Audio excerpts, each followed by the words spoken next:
Great. Hi. It's great to see you. Great to see you, Ecamm, and thank you so much for having me.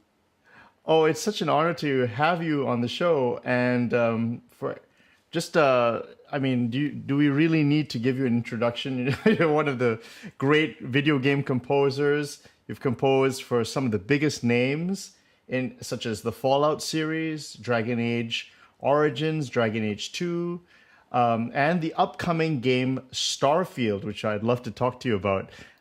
So, shall we start from the very beginning, Inon? Let's start. I'm ready. Well, can I ask you?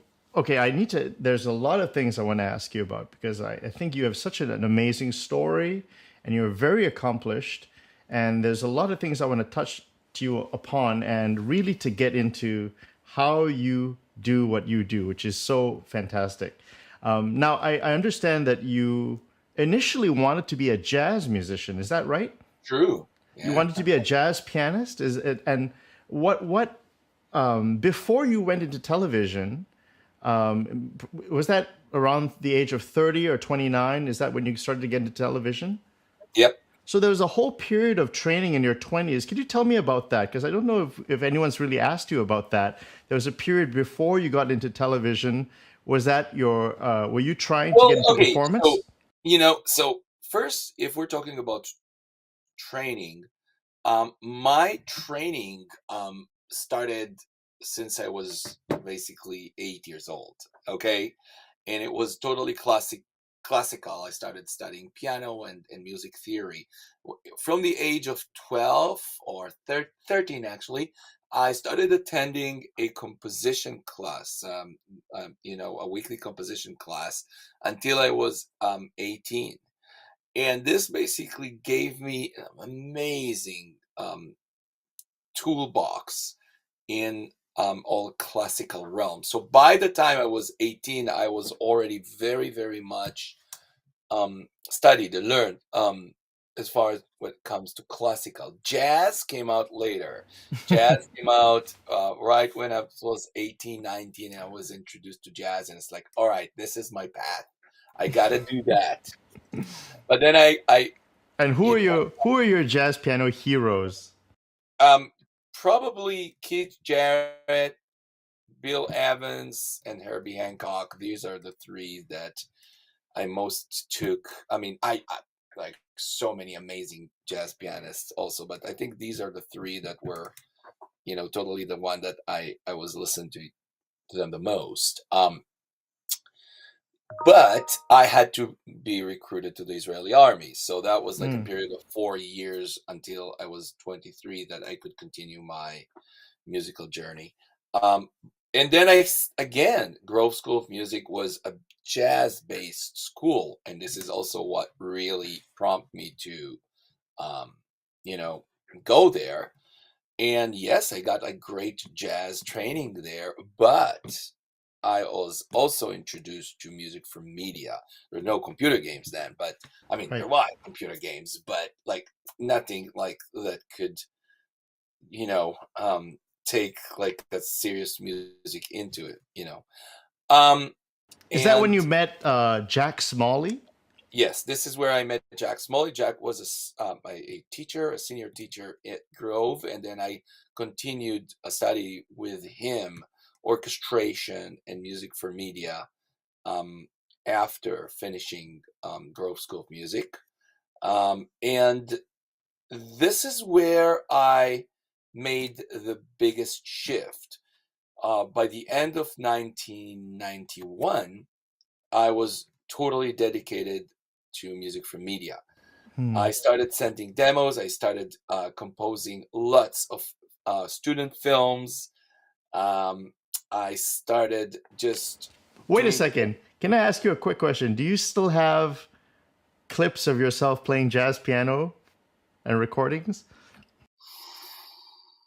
clips. Nothing was shot then, back then. I have like audio Mm. probably things, but I don't think I have clips. Yeah, these Yeah, were I'm times. so now we're so into YouTube. Everything is YouTube. Exactly. Yeah. I Yeah. forget that. Think about it that like when, all these years, like YouTube, I mean, the internet basically just started, seriously Yeah, in the 80s. So, yeah. uh, And you're so, talking did you? to dinosaurs. What is it about LA that made you decide to all your career moves? Were you seeing a lot of people who were doing media and it excited you? Well, obviously, a lot of the teachers at Grove School of Music were um, actively writing music for media. And although the main sort of like theme at Grove School of Music was jazz, all of them always, talked about, music for media. And when they brought a lecturer, like guest lecturer, it was Henry Mancini. Okay. you know, and other like big names. Um, so and and this is the reason why I wanted to be in LA, because this is, I mean, Hank Mancini just left around the corner there, so he just basically jumped on his car and drove 5 minutes and came there. I mean, that's the thing. This is where it was happening, until today. And I don't think it's about to change. um where I live in Encino, around me there are at least 5 other prominent video game composers that live basically just like, in a range of like mile or 2 miles. you know it's you know Post production happens here, meaning music production, sound effects, everything. So Great. it's a good place to be. Okay, so I'd love to ask you about your compositional approach. You said you were very influenced by classical music and you had a good classical training. Now, I understand, I mean, from my experience too, when you do a jazz education, chord symbols tend to be kind of like the framework. So you learn about chords and there's different types of chords. Classical music has a bit more of the analysis, and depending on there's counterpoint and there's it's a little True. bit of a different thing. So you actually have both worlds operating at the same time. And I wanted to ask, do you think because you have a beautiful quote where you say that you like to the idea of writing in a horizontal way rather Yeah, than so much this is my blocks of way chords. always. Yeah. Yeah, I always hear melodies. And the chords sort of like always coexist. But it all comes from voice leading. But a good voice leading process creates really great melody. So, I mean, one of the good things about what makes melody good is that it could A, be harmonized in many ways. B, and probably the most important thing is that the melody will be memorable. But this is part of like being a good melody that has like a whole other ideas behind it. But C, that it could coexist with a good counterpoint, which the counterpoint itself also is a good melody. It's, Right. I mean, some people that are more analytic brain, unlike me, which I am totally not. I don't have analytic brain. I just Okay, basically that's hear. interesting. Okay, but analytic people will build it in a way that it will work because it's almost mathematical. Mm. Okay, I don't treat it this way because I'm horrible at math. I just hear these things and I just know when it's right and when it doesn't work. There are certain principles to it, and after you write the melody and stuff, you could analyze it and it's like, well, yeah, it falls into these categories, of how a good melody needs to be constructed. But when I'm doing it, I don't think about it. Okay, I just basically write it, and if it sounds good to me, then it sounds good to me.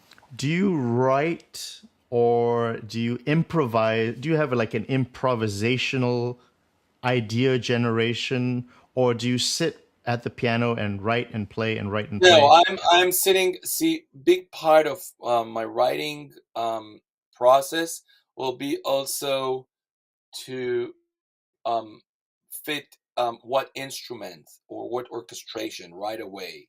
Because if you write a melody for string section or solo cello or French horn or flute, each one of them will sound great being featured on a certain type of melody. And so when I'm writing for a project, I don't think, okay, I need to write a melody or I need to write chord changes, right? It's all together. The concept is, oh, we need to write something very regal now. It should be like, you know, um, whatever, like knights and something very majestic. So I already hear the orchestra with it. I hear the melody with it. I hear it's just a whole concept together.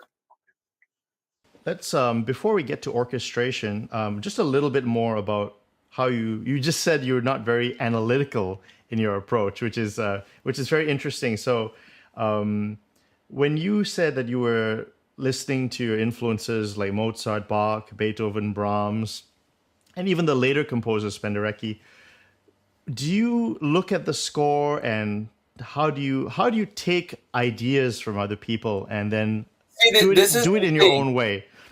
Yeah. So,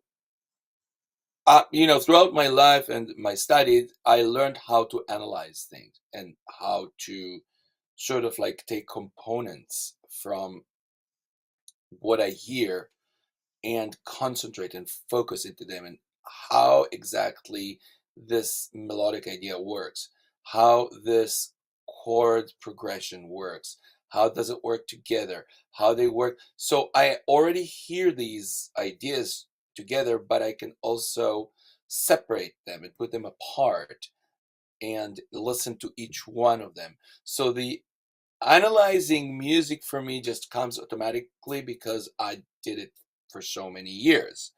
Um, See, like, let's take Bach. Okay, Bach's music is so complex and so methodical and so organized. But I bet you, he did not think about these things. He did not plan to write, you know, not to do like parallel fifth or parallel octaves. He did not plan to do like a counterpoint that goes like in an He was a opposite. great improviser, so he was kind of like a jazz Exactly. He did musician. not think about these. He just wrote it because it sounded right to him. After that, when musicologists are listening to them, it's like, well, he didn't write parallel fifth. He didn't write parallel octaves. He wrote like great counterpoints melodies inside his voice leadings and chords, progression. So all these things, I guess maybe there is something in our brain, the way we hear things that makes us sort of like decipher between what sounds good and powerful and what sounds, for a lack of a better term, wrong, okay, Right. or unprofessional. And this, I guess, comes after many years of cultivating, writing, composing, running ideas, analyzing, listening to so many, materials that sort of like gives you the concept of what works and what doesn't work. This might be a very basic question, but because so many composers are so different, and I've asked so many people how they think. Do you like to use chord symbols? Like, will you say G7 sharp No, I don't. five? No, no. You'll Chord never talk like symbols that. definitely no, because chord symbols are limiting you. If I'm using chords, I will be very specific of like how I basically position the chords, the voicing of the chords, and it never really like like I said, I'm writing it more horizontally. Mm, And when I write the melody, I know what the chord should be, but inside the chord there are already moving notes and everything, so right. everything is flowing. Right. So chord symbols like playing a chord and a melody, that's something that totally is limiting you. Right. to a specific realm. I don't like to do that. And also, if there, I've noticed this a lot in film music and also video game music. They're kind of like siblings. There's a lot of, I guess, some theorists say non-chord tones. Classical people would say dissonances, consonances, and very It's all interesting. about concept and premise. Yep. You don't write consonant or dissonant in for because you choose to write dissonant or consonant. You write music that will work for the project. Okay, you write music, you think, what is my concept here? And when you write, obviously the first three whys, okay, where, when, and why. Why is basically what is a story? What are we talking about? What is the concept? What are the emotions? Where, of course, where does it happen? Does it happen on the moon? Does it happen in a forest? Does it happen in a desert? Does it, happen in a fairy tale land? Okay, and when does it happen? In the future? Does it happen now? Should it be realistic? Does it happen in the past? All of these three, W's are a major, major component and carriers when it comes to your decisions. So I don't decide I'll do dissonant, I'll do consonant, I'll write music. I want to try to understand what I'm writing for. And therefore, this is where my thinking starts. And then I'm starting to connect and translate it into music. So if it happens in, whatever, like 500 years ago, obviously I want to see what music was played 500 years ago, what instruments were played, what are the modes, how people played it. And then I'll try to basically capture this.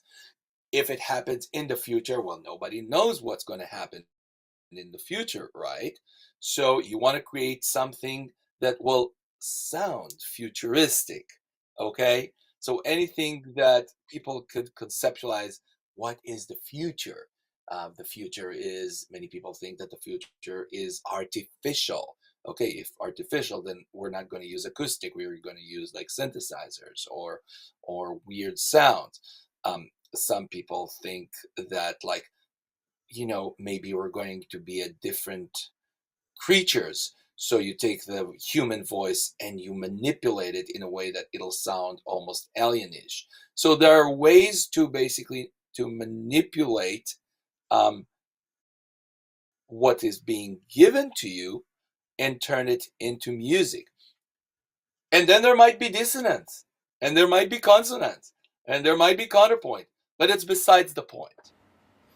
Now, you're a great advocate for studying. I know in a lot of the interviews that I've researched, when they ask you for your advice for young composers, you say studying is important, really studying up. True. So,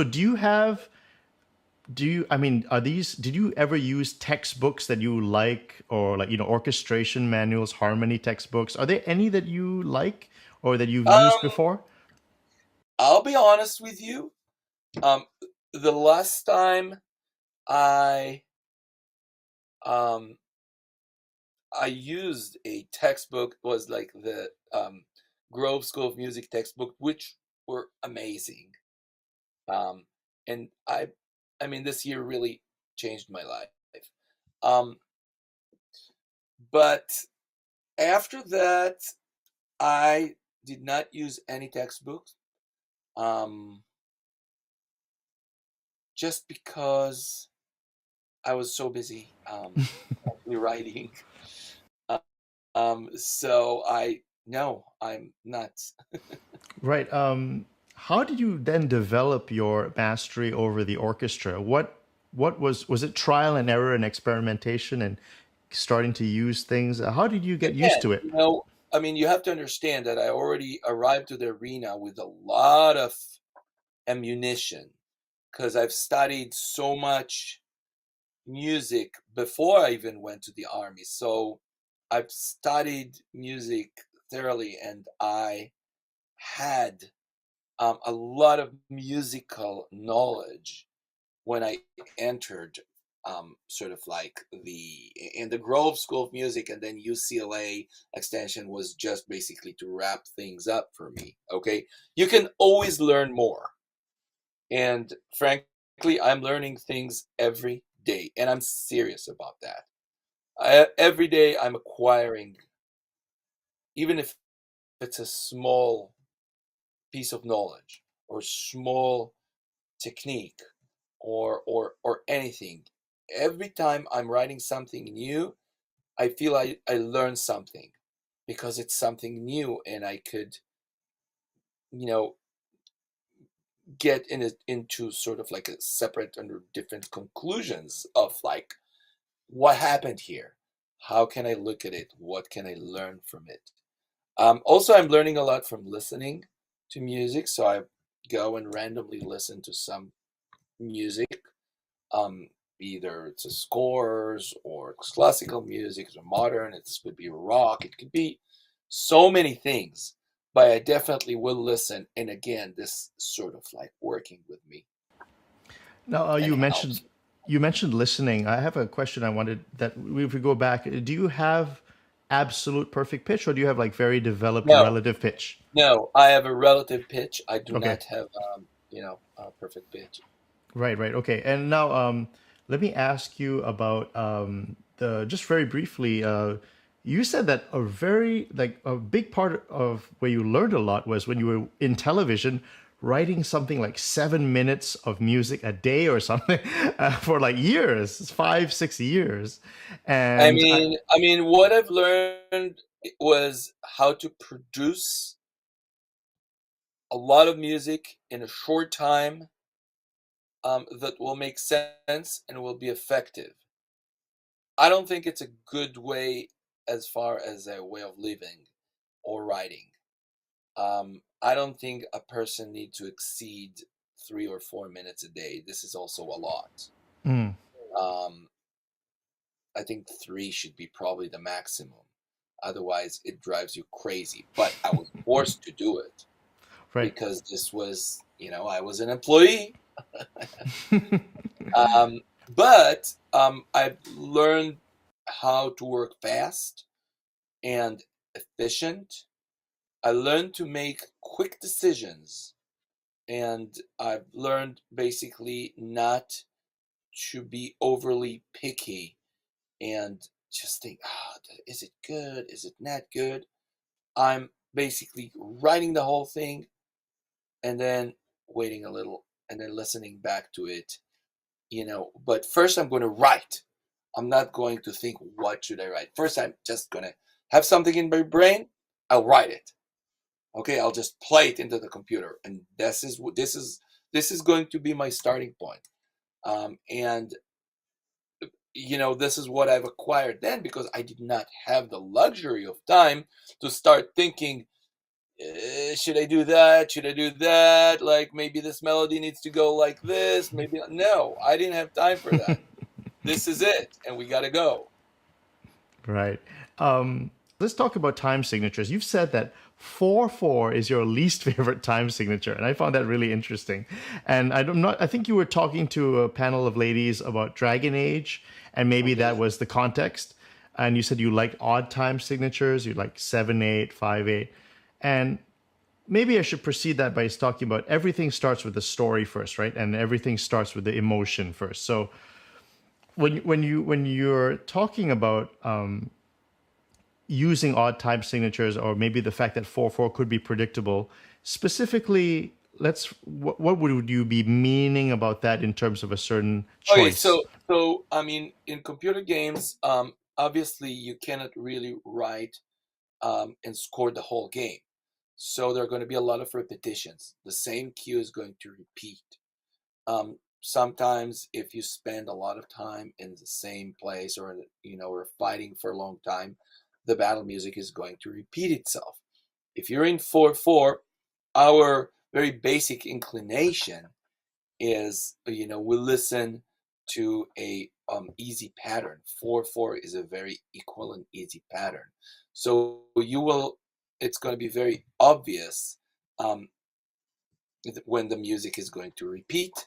when the music, the parts inside the music, you could really sort of like start tapping your feet with this, you know, and it's great in the beginning, but then it starts to really be a little bit over excessive, and it's just starting to get old. When music is less predictable, then you don't really know when is the beginning, when it's the end, where is the middle. Things are sort of like more flowing. And this is what odd meter is creating. Also, I'd like to change, many times I will change meters within the same piece. So I could start with 4/4, but then I'll do like one measure of 3/4 or one measure of 5/4, and sort of like mix things around. And so on one hand, I'll make sure that from a compositional point of view, it will still flow. And again, this is not a decision that I'm doing. Now I'm going to do a 3/4. No, it's just happened when I'm writing, because I want to create something that is not going to be obvious, something that will have some sort of like a twist to it. So every time the player will listen to it, it'll trip them a little bit. It's like, oh, what happened here? Okay, I'm doing the same thing with meters. I'm doing the same thing with instrumentations. I'm doing the same things with chords and melodies. I'm playing something that might be even a little familiar, or something that that will be accessible to them and they can connect to them, but then I'm throwing in something that will surprise them. And it could be within meters, chord, melody, orchestration, everything. And this is basically my sort of like my main technique when composing. You compose something that it 70-80% something that you could access, something that you could approach, something that is approachable, something that you think you heard before, but then there's a 10-15% of something. Ooh, what was that? This is new. So this mixture creates something that is interesting. It's really interesting about video game music. It's kind of daunting in some senses because it's really impressive how video game composers just take like the whole universe of sound and are always mixing and matching and being so creative in all the different sounds. And you're very much an expert in this. But you did say something that I found interesting. I think 10 years ago in an interview online on YouTube, and you said something. You said, I'm not so good with techno or rock and roll music. Now maybe that's 10 years ago. Maybe now you're a master of that too. But what I'm wondering is do you have strengths that and things that you are say, honestly, maybe this is not the kind of music that I listen to all the Yeah, time. no, Yeah. for sure. I mean, I was always an orchestral guy first and foremost. Today I acquired a lot of techniques how to sort of like build within the score also um, hybrid elements, like ethnical elements, like electronic elements, and I am trying to deepen my knowledge in all the areas I can, because many scores actually called for that. And for me, everything is a new adventure. So I will really jump on that. And so this is going to be something that I will look forward for it. But first and foremost, I am a classical composer. Right, right. And but that's interesting. Isn't Power Rangers like hard driving rock music in a way? So wouldn't that be, used to be yeah. used to be before I stepped in. And the biggest change, and you could, if you listen to scores from Power Rangers, season 1, season 2, and some of season 3 were just like driving rock, you know. From season 3 and on, suddenly all the score became very orchestral. This is where I stepped And techno and there's that's then in. yeah. Again, techno has a lot of, elements to it. It's using elements. Because you do use synths to a great extent, right? I mean, when you mix it and Well, again, I mean, rock, techno, classical, jazz, these are styles, okay? You could take each one of them, mix them. It's your choice.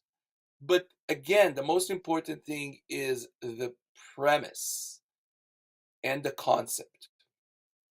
These elements come to serve the concept of what you want to write to. These are the tools. You don't write, when working on a project, you don't write jazz for writing jazz or write techno for writing techno. You will use these as tools to serve the main purpose of creating the right emotional journey that you want for the player. in the making of video for SOCOM 2, you said that the reason for live performances was because it sounded more professional. Now that was maybe 10 years ago. I'm not sure. That's actually that was a while. No, 20 years ago. 20 years ago. Yeah. Now has that changed? Are live performances and high quality sample libraries, have they matched each other, or is there still a gap? No, I mean, I'm telling you, as good as sound libraries are becoming, still there is no replacement for live recording. The human factor, I mean, you cannot really match it yet.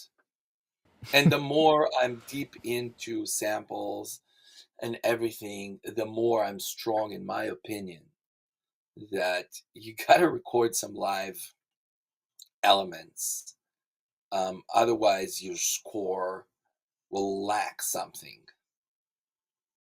Right.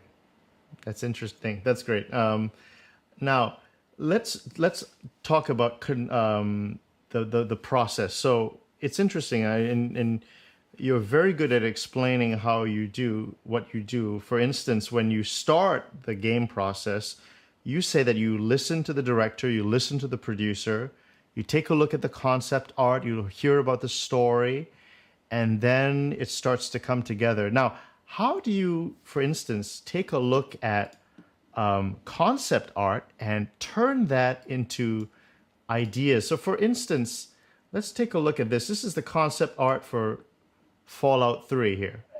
Now, I'm sure maybe this is, I don't know if this is familiar to you, if you've seen some of this, but like, would this be something that you would have seen and they would have showed you? And then, Yes.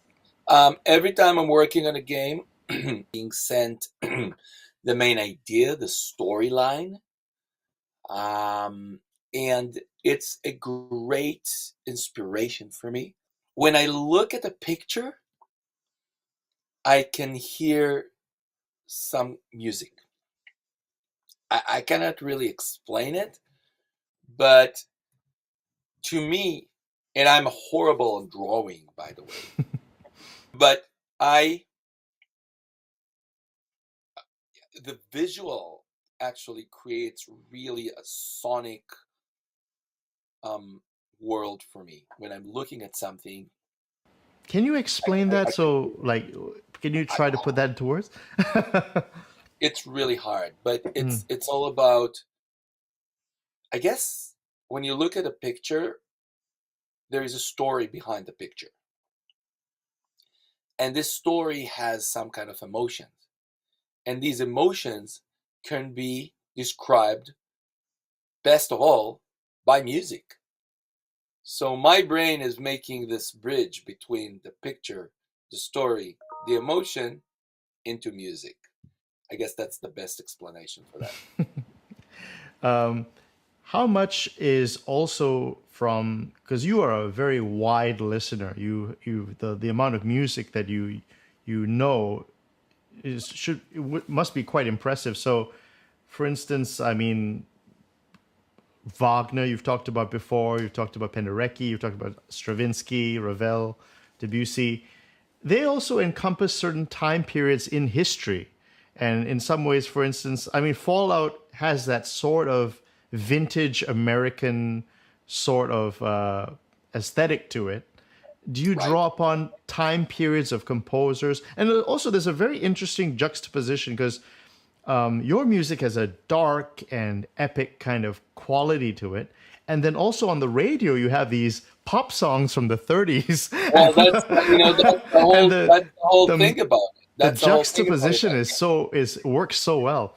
Yeah, no, I mean, and this is again, that was not my idea. I did not come up with this idea of sort of like mixing this happy tunes, radio tunes, and the dark music. I'm just responsible for the dark music, but I think it's quite genius, and I think it's because the again the I mean the contradiction and between these two total different worlds, um, creating such depth to the game. And to me, this is one of the biggest magics of Fallout series. Now we have to talk about the theme, of course, the iconic theme for Fallout, and it's really incredible if you look at like the YouTube video of you playing it. I mean, it must be in the millions now of views of you playing the theme on the piano, and it's really cool. But we talked about counterpoint, we talked about melodies. What I find so interesting is, when we talk about melody, then sometimes people think of thousands of notes, hundreds of notes, lots of notes, but sometimes not a lot of notes.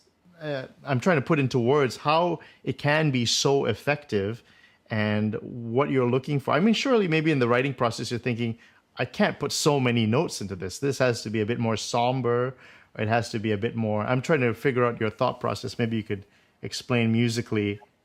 So, when you write a melody, in order to be memorable, it needs to be accessible on one hand, but on the other hand, it has to have a certain twist to it. I always go by the sort of like the three main ideas for creation, which is everything is flowing, everything is changing, everything is returning. And when you take these three components of creation, then you realize that this is also what's behind a good melody. Because if you'll take like the Fallout melody, let's take Fallout 4. I mean, that's the theme, okay? So, da da da, okay? I repeated it, da da da, but when I repeated it the second time, the resolution was into a different chord.